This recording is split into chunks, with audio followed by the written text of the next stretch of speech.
प्यारे साथियों नमस्कार। कैसे हैं आप सभी? आशा करता हूं बहुत अच्छे होंगे। शानदार, स्वस्थ, जबरदस्त, जिंदाबाद और बहुत अच्छी तरीके से आप लोगों की पढ़ाई चल रही होगी। तो सभी प्यारे साथी एक बार जल्दी जल्दी से क्लास में आ जाएंगे। सभी को very very good morning, sorry good afternoon. Good afternoon सभी प्यारे साथियों के लिए बहुत बहुत बहुत सारा प्यार। प्यारे बच्चे, सबसे पहले हम लोगों ने बीच में थोड़ा सा नॉन वर्बल रीजनिंग को भी रखा हुआ है। जैसे अगर मैं बात करूं यूपी एएसआई वाले बैच की, तो मैं ये कह सकता हूं कि हमारे पास केवल नॉन वर्बल रीजनिंग ही बची है।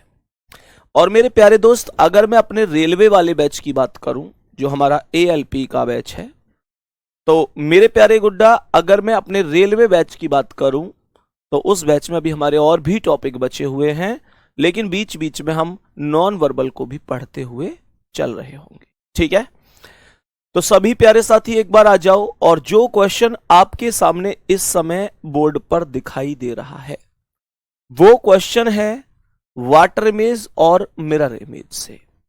वाटर और मिरर इमेज के बारे में मैं बीच में पहले भी कुछ बता चुका था आपको, क्वेश्चन भी कराए थे कुछ लोगों को। लेकिन मेरे प्यारे साथी, अगर मैं आप लोगों से बात करूं तो नॉन वर्बल को जब हम पूरा ही कंप्लीट रूप से कर रहे हैं, तो हमारा मन यह है कि हम बीच में सबसे पहले यहीं से ही शुरू करें। तो ये क्वेश्चन एकदम शानदार होंगे, डिफरेंट होंगे। सारे question railway exam, SSC exam या किसी पुलिस एग्जाम में पूछे गए हुए क्वेश्चन हैं। कहने का मतलब है कि मैं आपको ओवरऑल कोशिश ये कर रहा हूं कि प्रीवियस ईयर के तरीके से पढ़ा सकूं। मेरे प्यारे दोस्त, सबसे पहले दर्पण और जल प्रतिबिंब में अंतर समझो। दर्पण और जल प्रतिबिंब क्या होता है, क्या अंतर है, कैसे यहां से स्थितियां बनती हैं। अगर मैं सबसे पहले दर्पण प्रतिबिंब की बात करूं, दर्पण प्रतिबिंब का जो चिन्ह होता है वो इस प्रकार से होता है। ये दर्पण प्रतिबिंब को प्रदर्शित करता है। ये बात हम पहले यहां पर समझ रहे होंगे। बहुत सारे लोगों को लगातार एक शिकायत होती है, हमसे नॉन वर्बल के क्वेश्चन नहीं बनते भैया, हम खूब पढ़ते हैं, होते नहीं है। मैं कह रहा हूं नॉन वर्बल रीजनिंग एक बार लगभग 3-4 दिन का टाइम लगेगा। मैं इतनी बेहतरीन करा दूंगा आपको, 5-6 दिन लग जाएंगे बस, कि आपको फिर कोई दिक्कत नहीं होगी। सही है मेरे प्यारे साथी। दर्पण प्रतिबिंब के अलावा जो दूसरा कॉन्सेप्ट होता है वो जल प्रतिबिंब का होता है। अब दोनों में अंतर समझना। प्रभात भाई, मैंने यही तो बताया है कि नॉन वर्बल में हम यहीं से ही शुरू करेंगे, एकदम एग्जैक्ट तरीके से। तो जो जल प्रतिबिंब है, इसका ये वाला साइन होता है, ये वाला साइन। कहने का मतलब है, अगर ये दर्पण खड़ा हुआ दर्पण है, ऊर्ध्वाधर स्थिति में है, जिन लोगों ने ऊर्ध्वाधर और क्षैतिजाकार पढ़े उनको पता होगा। मेरे प्यारे साथी, ये ऊर्ध्वाधर स्थिति होती है, ये क्षैतिज होती है, हॉरिजॉन्टल वर्टिकल इसे हम बोलते हैं इंग्लिश में। तो जब दर्पण की बात होती है, तो दर्पण में हमेशा ध्यान रखना, जो लेफ्ट और राइट होता है, हमेशा ये बात ध्यान रखनी है कि दो चीजें होती हैं, लेफ्ट और राइट होता है। दूसरा कॉन्सेप्ट होता है टॉप और बॉटम का। क्या बोलूंगा? लेफ्ट और राइट का कॉन्सेप्ट होता है और टॉप और बॉटम का कॉन्सेप्ट होता है। लेफ्ट राइट बोले तो दायां बायां, टॉप और बॉटम बोले तो ऊपर और नीचे। समझते हुए चलना। जब मैं लेफ्ट राइट की बात करता हूं दर्पण प्रतिबिंब में, तो मेरे प्यारे साथी हम बोलेंगे कि ये बदलता है। क्या बोलेंगे? बदलता है। सही है। तो दर्पण प्रतिबिंब में लेफ्ट और राइट बदलता है, और टॉप और बॉटम जो ऊपर और नीचे होता है वो समान होता है। क्या बोला? वो समान होता है। ये बात समझ में आई इतनी सी, अभी और अच्छी तरीके से समझाऊंगा।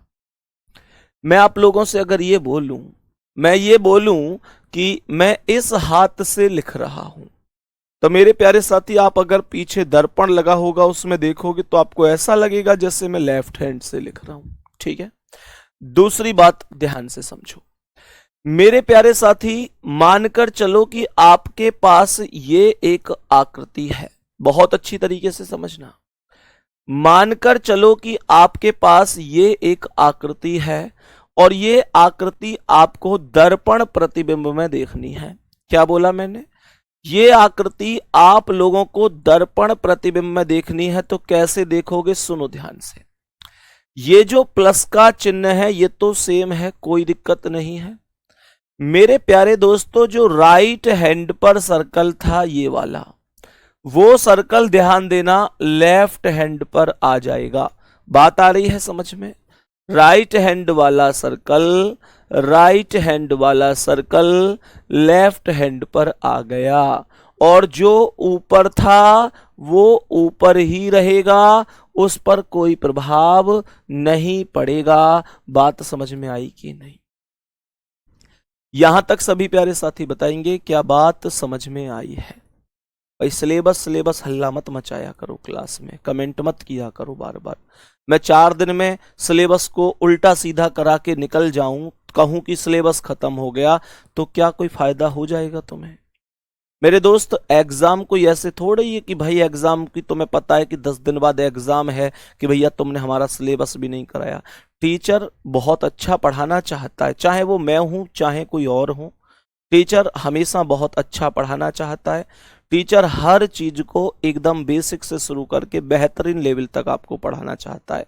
पर जब आप लगातार बार बार उसमें कमेंट करके परेशान कर देते हो कि सिलेबस कब होगा कब होगा, मेरे भाई एक चीज मैं बता दूं बढ़िया तरीके से, सिलेबस की बात यह है, हम भी चाहते हैं कि जल्दी से जल्दी खत्म हो जाए, लेकिन सोच कर देखो कि अगर जल्दी जल्दी में कुछ चीजें रह गई, छूट गई, तो फिर उनका फायदा क्या है?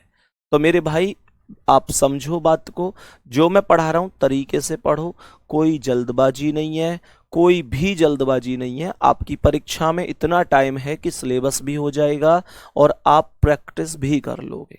बात आ रही है समझ में?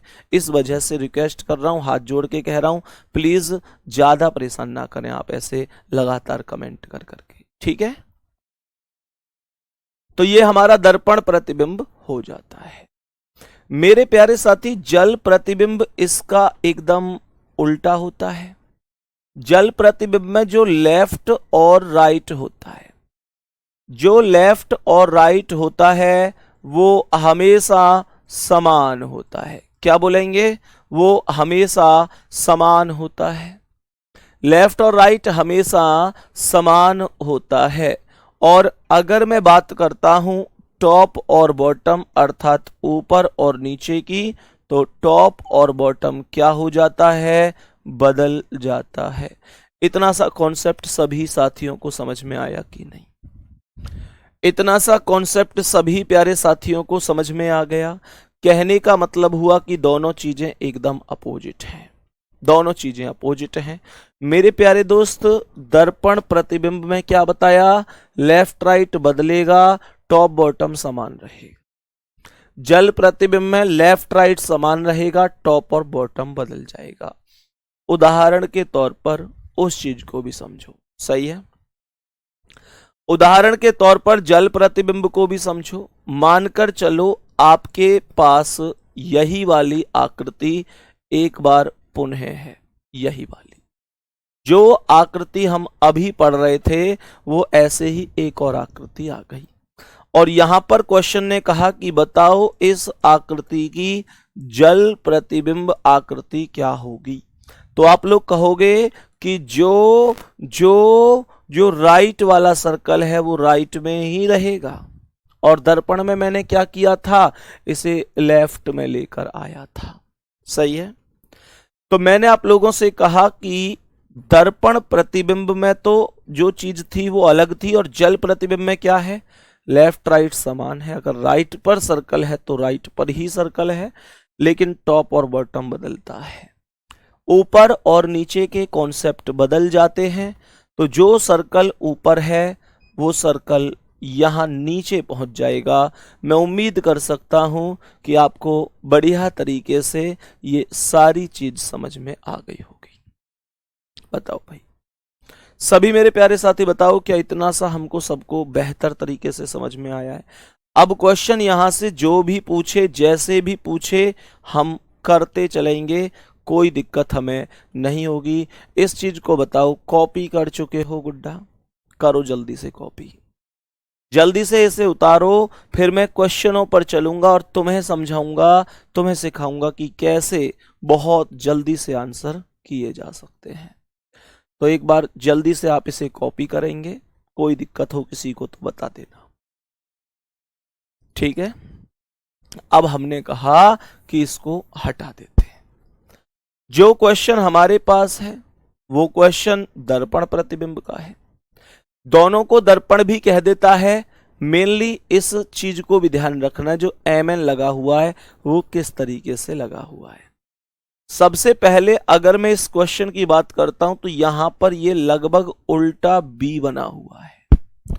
तो सबसे पहला कॉन्सेप्ट तो ये है कि ये सीधा हो जाएगा। क्या बोलेंगे? सीधा हो जाएगा। पहले में सीधा है, दूसरे में सीधा है, तीसरे में सीधा नहीं है, गलत हो गया, चौथे में सीधा है। मात्र इस चीज से मैंने एक ऑप्शन गलत कर दिया और ऐसे ही हमें चीजों को करते चलना है। अब यहां पर जो ये ऊपर छायांकित है ये ऊपर ही छायांकित रहेगी, ये ऊपर ही छायांकित रहेगी। और कारण क्या है इस चीज का? कारण ये है कि ऊपर और नीचे कभी भी नहीं बदलता है, सही है। लेकिन इनमें, इसमें तो कोई छायांकित ही नहीं है। छायांकित मतलब वो वाली आकृति जो आप चेक कर सकते हैं, जो अंदर से रंगी हुई है। मेरे प्यारे साथी यहां नीचे रंगी हुई है।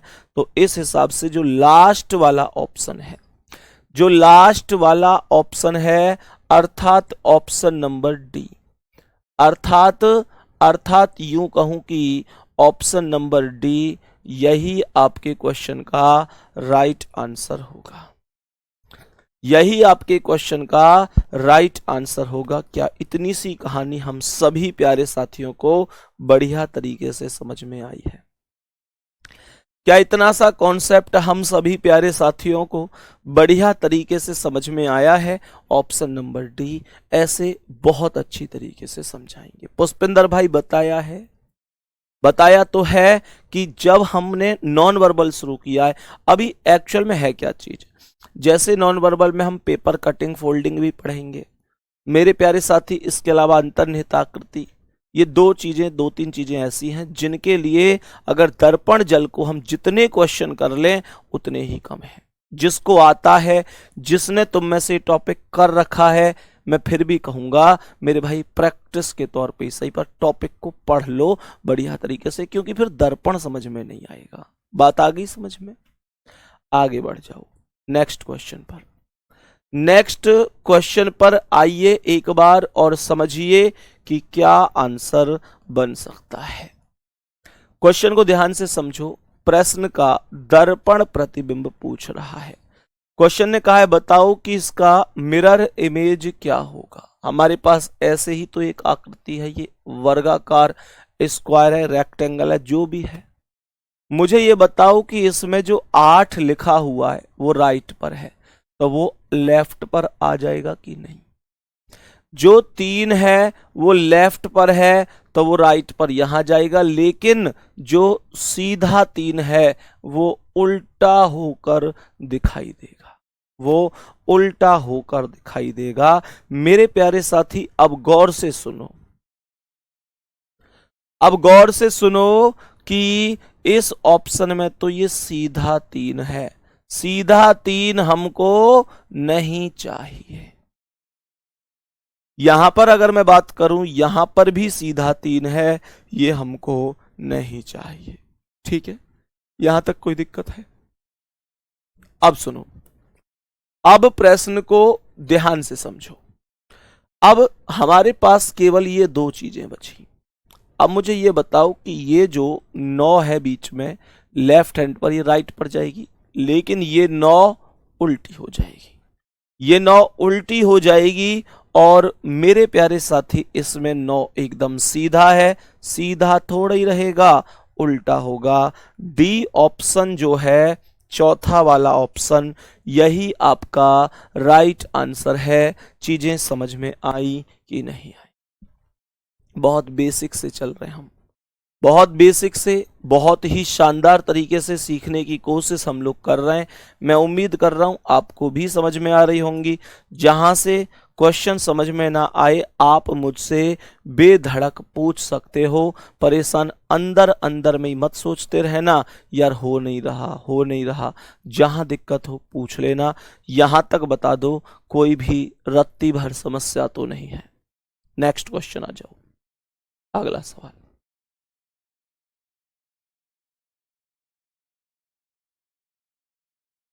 नेक्स्ट क्वेश्चन आ जाओ भाई, अगला सवाल क्या कह रहा है? अगले सवाल पर आ जाओ, क्या कह रहा है? मेरे प्यारे साथी, सबसे पहले ये चेक करो कि जो इस ट्रायंगल की चोंच है क्या वो लेफ्ट हैंड पर है। अगर लेफ्ट हैंड पर है तो कहां चली जानी चाहिए? राइट हैंड पर चली जानी चाहिए। मेरे प्यारे साथी, यहां राइट है, यहां राइट है, राइट है, पर यहां लेफ्ट है। डी ऑप्शन गलत हो गया।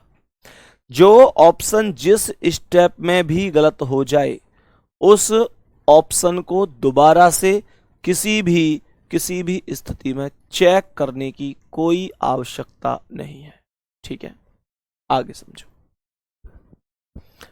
आगे क्वेश्चन ने क्या कहा? अब मुझे ये बताओ कि यहां पर जो ये एक स्थिति बनी हुई है, इसे आयताकार वर्गाकार जो भी आप मानो, रेक्टेंगल स्क्वायर जो भी मानो, उसमें ये एक ऐसा है जो अंदर से छायांकित नहीं है।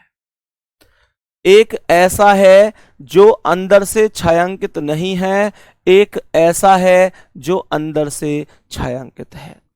जो छायांकित है वो नीचे वाला है, तो वो नीचे वाला नीचे ही रहेगा। इसमें कोई भी छायांकित आकृति नहीं है। गलत कर दो, गलत कर दो। और इसमें छायांकित है ऊपर वाला। गलत कर दो, क्योंकि ऊपर और नीचे कभी नहीं बदलते।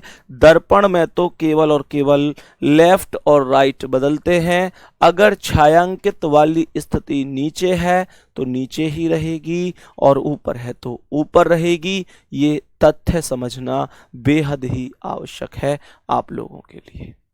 सही है? सभी प्यारे साथी बताओ, यहां तक बता दो कि आंसर कितनी आसानी से हमने निकाला है।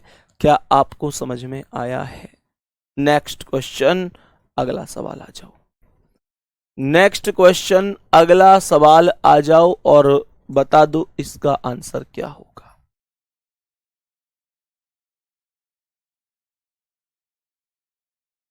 यहां पर अगर मैं क्वेश्चन की बात करूं ना, यहां पर भी हमसे जो चीज पूछी गई है वो दर्पण प्रतिबिंब ही पूछी गई है।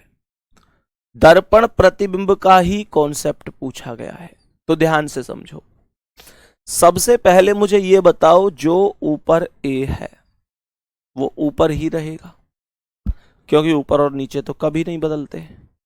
मेरे प्यारे साथी, यहां ऊपर ए है, ए है, ए है, और यहां ए नहीं है, ऊपर ए नीचे चला गया। कभी भी दर्पण प्रतिबिंब में ऊपर की चीजें नीचे नहीं जा सकती। हां, अगर जल प्रतिबिंब होता तो ऊपर की चीजें नीचे जाती, फिर सही था ये। लेकिन अभी दर्पण है। दर्पण क्यों है? क्योंकि ये जो पी क्यू लगा हुआ है ये ऊपर से नीचे की ओर लगा हुआ है। अगर पी क्यू लेटा हुआ होता, पी क्यू अगर ऐसे करके होता, बात आ रही है समझ में? अगर पी ये होता, क्यू ये होता, तब मैं इसे 100% जल प्रतिबिंब ही बोलता। ये हमें ध्यान रखना है।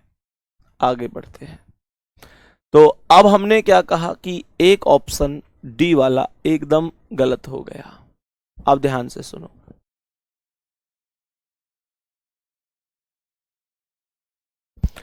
तो आगे क्वेश्चन क्या कह रहा है?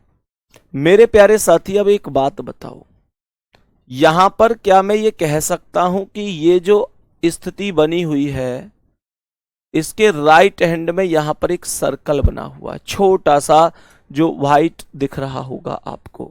ये जो बिंदु है इसमें ब्लैक में, ये जो व्हाइट वाला बिंदु है ये एकदम राइट है, तो एकदम लेफ्ट जाएगा, एकदम लेफ्ट जाएगा। और यहां पर लेफ्ट नहीं है, यहां तो ये रहा, जबकि होना चाहिए था यहां। तो ये भी ऑप्शन गलत हो गया, ये भी ऑप्शन गलत हो गया। सभी प्यारे साथी बताओ क्या ये चीज हमें समझ में आ चुकी है या नहीं। अब यहां पर चलती है बात जेड की। भैया जो जेड सीधा है वो नीचे कैसे दिखना चाहिए, ऐसे, ऐसे दिखना चाहिए उल्टा। पर बी ऑप्शन में तो अभी भी सीधा दिख रहा है, तो ये गलत ऑप्शन होगा। सी ऑप्शन राइट आंसर हो जाएगा, सी ऑप्शन राइट आंसर हो जाएगा। बात यहां तक सबको समझ में आ गई या नहीं, यहां तक सभी प्यारे साथी बताएंगे। नेक्स्ट, अगला सवाल, बोलो भाई इसका आंसर। सभी प्यारे साथी एक बार बोलो इस प्रश्न का करेक्ट आंसर क्या होगा।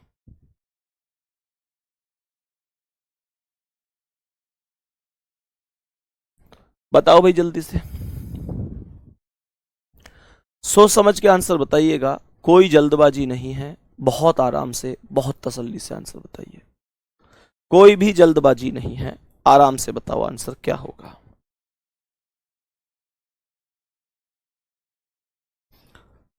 अब इस क्वेश्चन को ध्यान से समझो। ये जो चोंच है ट्रायंगल की, इस वाले ट्रायंगल की, वो लेफ्ट है और ये भी लेफ्ट है, दोनों चोंच लेफ्ट हैं, तो ये कहां चली जानी चाहिए, राइट चली जानी चाहिए। ये लेफ्ट है, गलत, ये लेफ्ट है, गलत, ये राइट है, ये राइट है, ये ठीक हो सकता है, ये ठीक हो सकता है।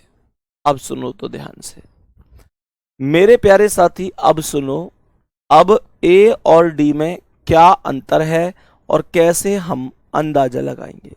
हमें पता है ऊपर और नीचे कभी भी नहीं बदलते। इसमें जो ट्रायंगल ऊपर वाला ट्रायंगल है मेरे प्यारे साथी, वो छायांकित है, रंगा हुआ ट्रायंगल है अंदर से, वो छायांकित है, रंगा हुआ ट्रायंगल है अंदर से। तो मेरे प्यारे साथी मुझे एक बात बताओ, ऊपर रंगा हुआ है, बेशक लेफ्ट वाली स्थिति राइट में जाएगी, पर रंगा हुआ तो ऊपर वाला ही रहेगा, और यहां ऊपर वाला नहीं रंगा हुआ बल्कि इसका उल्टा नीचे वाला रंगा हुआ, तो ये भी गलत है। इसलिए ए ऑप्शन करेक्ट आंसर हो जाएगा, इसलिए ए ऑप्शन करेक्ट आंसर हो जाएगा। सभी प्यारे साथी बताओ क्या यहां तक क्वेश्चन समझ में आया है। आगे बढ़ जाएं प्यारे साथी, नेक्स्ट क्वेश्चन पर आ जाओ। बोलो भाई इसका आंसर जल्दी से।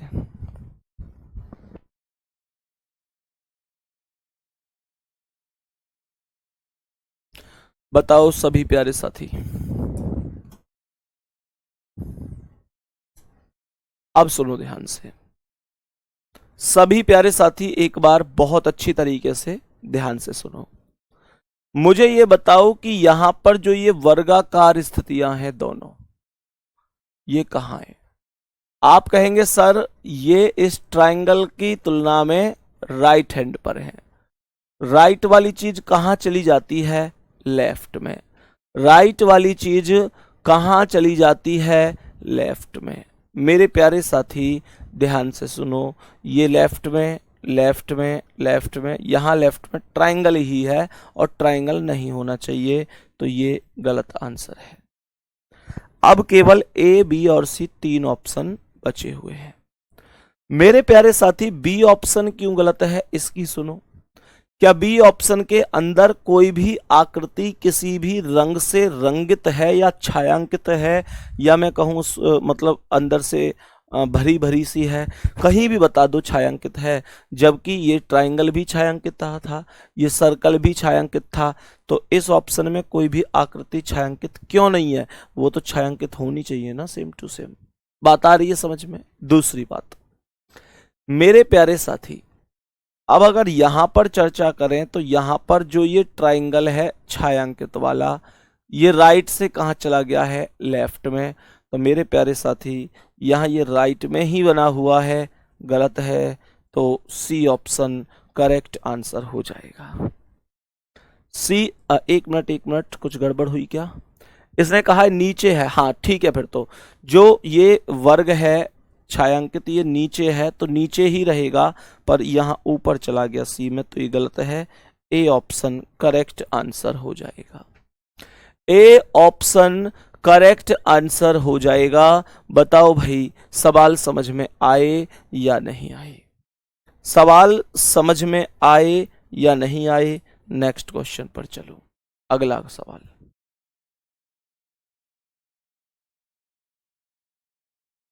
बोलो इसका आंसर।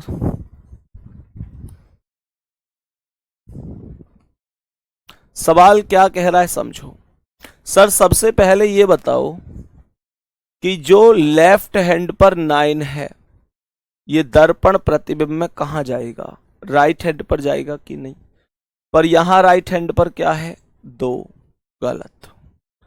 यहां राइट हैंड पर क्या है? यहां पर भी ये उल्टा 2 है, गलत। अब आपके पास सी और डी केवल यही ऑप्शन है। अब मुझे ये बताओ कि ये जो 6 है, क्या ये सीधा उल्टा एक जैसा ही बनता है? उल्टा 6 ऐसे ही तो बनता है। तो मेरे प्यारे साथी 6 नंबर भी बदल कर दूसरे वाले 6 में बदल चुका है। तो यहां पर अगर मैं चेक करता हूं तो सी ऑप्शन में ये एकदम सेम रखा हुआ है, इसलिए गलत है। डी ऑप्शन करेक्ट आंसर है। डी ऑप्शन करेक्ट आंसर है। सभी प्यारे साथी बताएंगे बात समझ में आ रही कि नहीं? ठीक है भाई, सभी प्यारे वीर एक बार बताते चलना, क्या क्वेश्चन समझ में आ रहे हैं? क्या क्वेश्चन समझ में आ रहे हैं? नेक्स्ट अगला सवाल, बताओ इसका आंसर क्या है? बोलो भाई जल्दी से।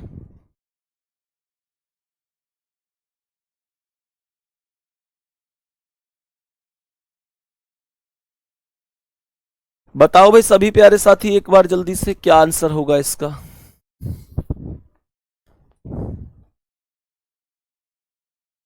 अब ध्यान से सुनो, दिए गए प्रश्न का दर्पण प्रतिबिंब ज्ञात करना है। जो ऊपर 0 है वो ऊपर ही रहेगा।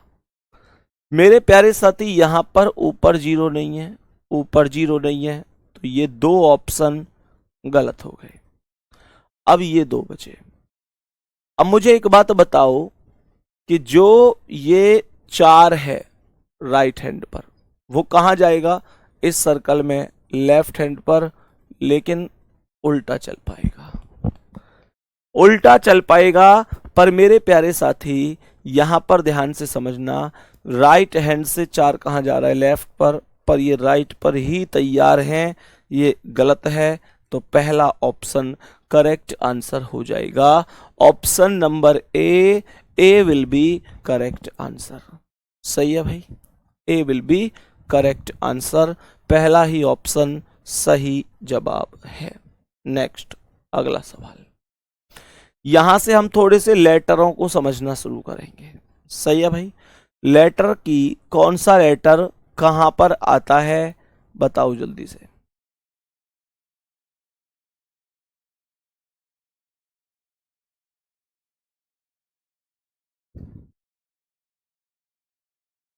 बताओ भाई सभी प्यारे साथी। बहुत अच्छी तरह से समझो। मैंने आप लोगों से कहा दर्पण के नजदीक जो है P वो पहले ही दिखाई देगा और वो उल्टा हो जाएगा। मेरे प्यारे साथी जो Q इधर साइड है उधर इधर साइड लो, लेकिन यहां Q की ये कहां है? ऊपर, गलत। ये हो सकते हैं तीनों। आगे चलता है R, तो R भी आपको उल्टा ही मिलेगा। और यहां पर Q के बाद H है, गलत। Q के बाद H है, गलत। यहां Q के बाद उल्टा R C ऑप्शन में है, यही करेक्ट आंसर हो जाएगा। यही करेक्ट आंसर हो जाएगा। सभी प्यारे साथी बताओ भाई, क्या यहां तक सभी चीजें बढ़िया समझ में आ रही हैं? नेक्स्ट अगला सवाल, बोलो इसका आंसर। सभी प्यारे साथी एक बार बोल दो, इस प्रश्न का लाजवाब आंसर क्या होगा, बताओ बताओ भाई जल्दी से। सबसे पहले कौन आएगा? सबसे पहले 5 आएगा और वो ऐसे जाएगा। ठीक है मेरे प्यारे साथी, ऐसे समझो कि ये जो सर्कल सा घूम कर आया है, अगर ये नीचे है तो नीचे ही तो माना जाएगा। तो हमने कहा कि 5 जो माना जाएगा ऐसे माना जाएगा। पहले में ठीक लिख रहा है, दूसरे में ठीक है, तीसरे में ठीक है, चौथे में 5 की ही बात इसने करी है, 5 रुपए की ही बात इसने करी है वो भी उल्टा, ये गलत हो गया।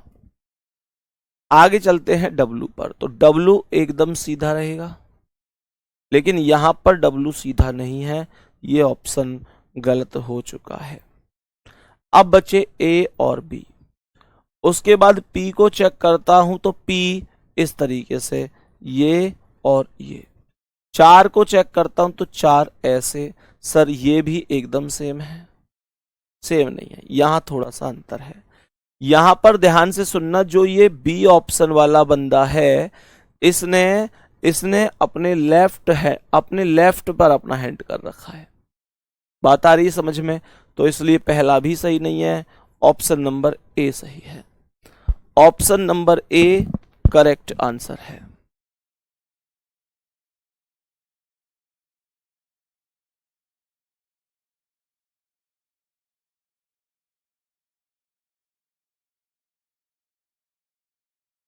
चलो यहां तक बताओ भाई, बात समझ में आ गई कि नहीं?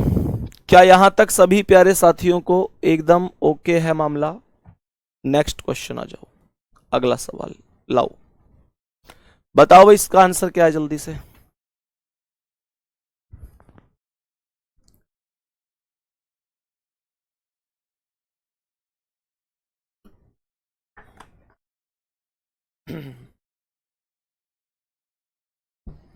बताओ सबसे पहले क्या चेक करोगे? तो आप लोग कहोगे सबसे पहले जो एन है वो आएगा उल्टा होकर। यहां पर डी ऑप्शन में चेक करो, एन सीधा है, ये तो गलत हो गया। सही है। उसके बाद एफ जो आएगा वो ऐसे आएगा उल्टा होकर। यहां एफ नीचे की ओर क्यों आ रहा है? एफ ऐसे दिखेगा, ऊपर वाली लाइन से एक लाइन होगी और बीच वाली से, लेकिन यहां पर नीचे वाली लाइन से चौंच है, गलत। यहां पर होना चाहिए था भाई, ये राइट में थी एफ, ये भुजा, तो हमने लेफ्ट में कर दी, तो ये राइट में ही दे दी, गलत है। तो बी ऑप्शन लाजवाब आंसर हो जाएगा, सही आंसर हो जाएगा। ऑप्शन नंबर बी एकदम करेक्ट आंसर हो जाएगा। सही है यहां तक? सभी प्यारे साथी बता दो क्या यहां तक एकदम ओके है? नेक्स्ट क्वेश्चन, अगला सवाल, बताओ भाई इसका आंसर। सभी प्यारे साथी एक बार बताओ इस प्रश्न का करेक्ट आंसर क्या है?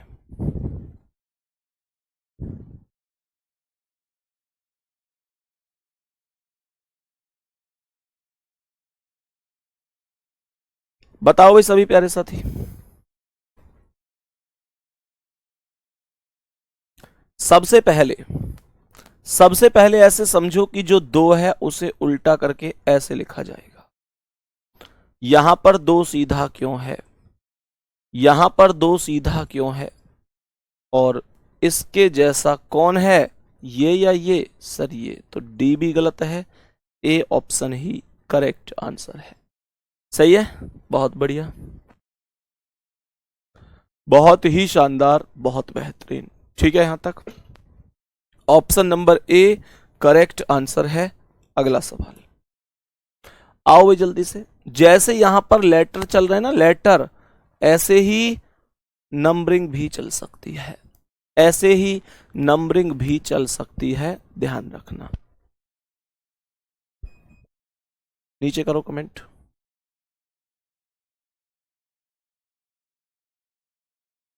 बताओ भाई, सभी प्यारे साथी बताएंगे तो मैंने कहा ये जो एस है ये मेरे प्यारे साथी ऐसे दिखेगा उल्टा। यहां पर एस से शुरू नहीं है, यहां पर एस से शुरू नहीं है। अब ये दोनों बन सकते हैं। उसके बाद ई ऐसे आएगा, इसमें भी सेम है, इसमें भी सेम है। उसके बाद एन भी दोनों में सेम है, फिर आई भी दोनों में सेम है, एल भी दोनों में सेम है, ये भी दोनों में सेम है। फिर डी के बाद क्या आएगा, ए। भाई इसके बाद यही तो है, और यहां पर डी के बाद क्या आ रहा है, ई। तो ये गलत हो गया, सी ऑप्शन करेक्ट हो गया। सी ऑप्शन करेक्ट आंसर हो गया। यहां तक किसी साथी को कोई समस्या? नेक्स्ट क्वेश्चन बढ़ो, अगला सवाल बोलो, इसका आंसर क्या है बताओ भाई, जल्दी से बताएंगे सभी प्यारे साथी, इसका करेक्ट आंसर क्या होगा बताओ। अब सवाल क्या कह रहा है, तो सवाल ने कहा सबसे पहले टी मिलेगा ऐसे, ये दोनों में मिल रहा है और इन दोनों में नहीं मिल रहा है। उसके बाद एन यहां दोनों स्थान पर सेम है, एन के बाद 9 आएगा, लेकिन यहां 4 है तो ये भी गलत है। तो बी ऑप्शन करेक्ट आंसर है, बी ऑप्शन करेक्ट आंसर है। यही सवाल का सही जवाब हो जाएगा। सही है, बहुत बढ़िया। समझ में आ रही हैं चीजें?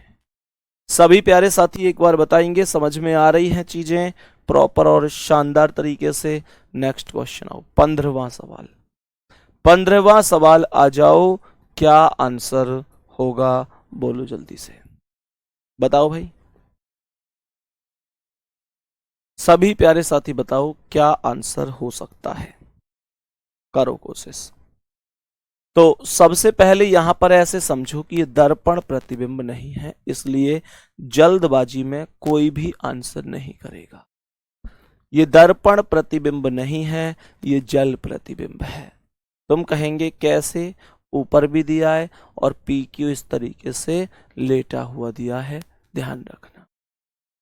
हमने यहां पर क्या बोला, यहां पर सबसे पहले जो एन है वो ही आएगा, जो एन है वो ही आएगा। और यहां पर सबसे पहले क्या है, 8 है, तो ये पहला गलत हो गया। मेरे प्यारे साथी एग्जामिनर इतना चालाक है कि पहले ऑप्शन पर ही दर्पण प्रतिबिंब बनाकर रख दिया है। NLAW28 को पहले ही ऑप्शन में दर्पण प्रतिबिंब बनाकर रख दिया है, ताकि एग्जामिनर को यह लगे कि ये तो बहुत ही आसान क्वेश्चन है, जबकि ऐसा नहीं है। आगे क्या कह रहा है, आगे क्वेश्चन क्या कह रहा है, उसके बाद एल आएगा, लेकिन एल ऐसे आएगा। भाई मैंने क्या कहा था, ऊपर की चीजें नीचे, नीचे की चीजें ऊपर होती हैं। जो ये लाइन है ये अभी भी सेम है, पर जो लाइन के नीचे वाले बिंदु से इस तरीके से स्थिति है वो ऊपर वाले बिंदु पर चली जाएगी, तो ये स्थिति हमारी बन रही होगी। मैंने आप लोगों से क्या बोला, यहां लेफ्ट को है तो डी ऑप्शन गलत हो जाएगा, डी ऑप्शन गलत हो जाएगा। यहां तक कोई दिक्कत समस्या मेरे भाई? आगे बढ़ जाऊं, आगे क्वेश्चन को समझो फिर से क्या कह रहा है। अब ये दो ऑप्शन बचे, अब ए की बात करूं तो ए उल्टा होकर ऐसे दिखेगा, डब्ल्यू एकदम सेम दिखेगा, डब्ल्यू एकदम, अच्छा सॉरी डब्ल्यू सेम क्यों दिखेगा, दर्पण नहीं है जल है ये, तो डब्ल्यू भी बदल कर हो जाएगा और एम दिखेगा। और एम कहाँ, ये रहा, बी ऑप्शन करेक्ट है। यहां पर तो ये डब्ल्यू डब्ल्यू ही दिखाई दे रहा है, तो इसलिए हमने कहा option number B correct answer हो जाएगा, करेक्ट आंसर हो जाएगा ऑप्शन नंबर बी। बोलो यहां तक कोई समस्या साथी किसी को? यहां तक किसी भी साथी को कैसी भी कोई भी समस्या हो तो बता सकता है, बी ऑप्शन करेक्ट आंसर हो गया है। नेक्स्ट अगला सवाल, ये आकृति है भाई, ये आकृति है, सोचो आंसर क्या होगा।